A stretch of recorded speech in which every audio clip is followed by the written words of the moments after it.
I recorded this meeting for those who didn't make it last Thursday, so I will go very quick. At first, we haven't decided our regular meeting time yet, but you can find a form named Team Assign in our email to indicate your time for future.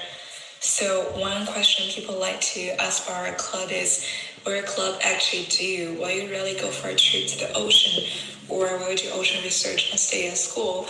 Well, we plan for many things related to ocean, including conservation volunteering, informational trips such as aquarium visiting, and trips just for fun, such as whale watching, boat tours. I mean, personally, my main focus is on the conservation work and volunteering part of our club. But there are two things we do not do about ocean. One is diving, one is fishing, because those require certifications in some places. And for this semester, we will be mainly working on two events. The first is oyster restoration, which we've been mentioned for many times in our previous email. So I want to discuss the background behind this project and why it is important for us to pursue. We all know regions near Atlantic Ocean have important islands near the coast. This includes Cedar and Paramount Islands, and those serve as important barriers to help combat sea level rise. But nowadays, the islands, especially Cedar, are shrinking, and the inlets between them has been widened by more than 1,000 yards in just the past few years.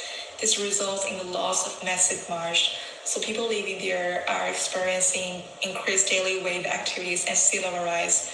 So how oyster restoration technique work here is that they use a blend of environmental friendly materials to build concrete oil castle blocks and lightweight oyster catcher substrates. So these will be eventually moved to the shallow coastal bay of the eastern shore. So you can see in this photo, the lower part are oyster castles, and the upper part is oyster substrates that are placed in uniform arrays, and this provide a foundation for oysters to attach. These living reefs can reduce wave energy and erosion rate along marsh edges.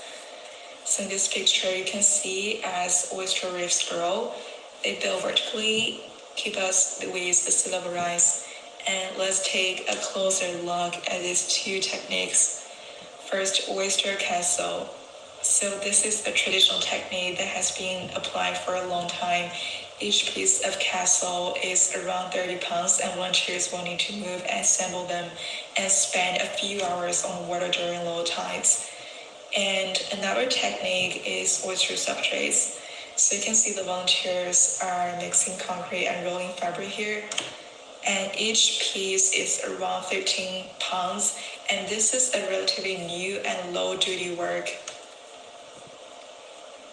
And here's a poster. Let's take a look at the time slots. There are 3 times available, but we will only pick one time and go for one volunteering opportunity for this semester. So for the later 2 times, the second one is during the spring break, and the third one is a Saturday or Sunday in March. So both of them are not during the school classes, so you do not worry about your course. But for the first time slot, there will be still school classes on that day. So if you choose oyster castle installation for this day, you may want to write an email to professors and explain the marine conservation program that you're pursuing and provide reasoning for your absence. We will skip some slides. So we will have 4 groups working on events planning. This includes social, conservation, education, and administrative. If any of this group is of your interest, you can fill out our form named the Team Assign attached in our previous email, and each team will only work on the relevant events for our group. For instance, if you are in education team, you can still attend social events such as movie nights, but you don't need to plan for them. But because you are in education team, you need to write emails to professors to organize professor talks. Yeah, and your team can decide on how many events you want to hold this semester and which type of event you want to hold. So I'm in conservation team, and we decide we will only have one volunteering program this semester.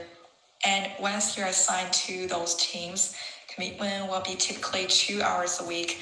But if your group holds only one event this semester, it's very possible that you don't even have to spend 2 hours a week. And this is the calendar for the semester. After this meeting, we will have 4 general body meetings, and most of our work will be completed and assigned outside of meetings.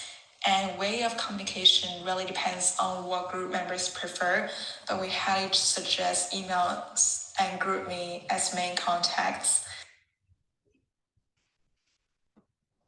General body meetings are still required because we want to inform everyone about the progress of different teams, so you can see as a whole club what we are actually doing.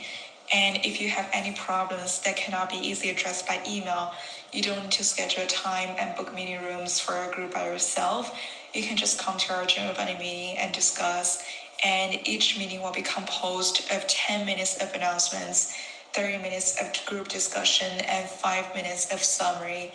For some groups, if you have already finished your work that week or you have nothing else to discuss, your group can definitely leave earlier.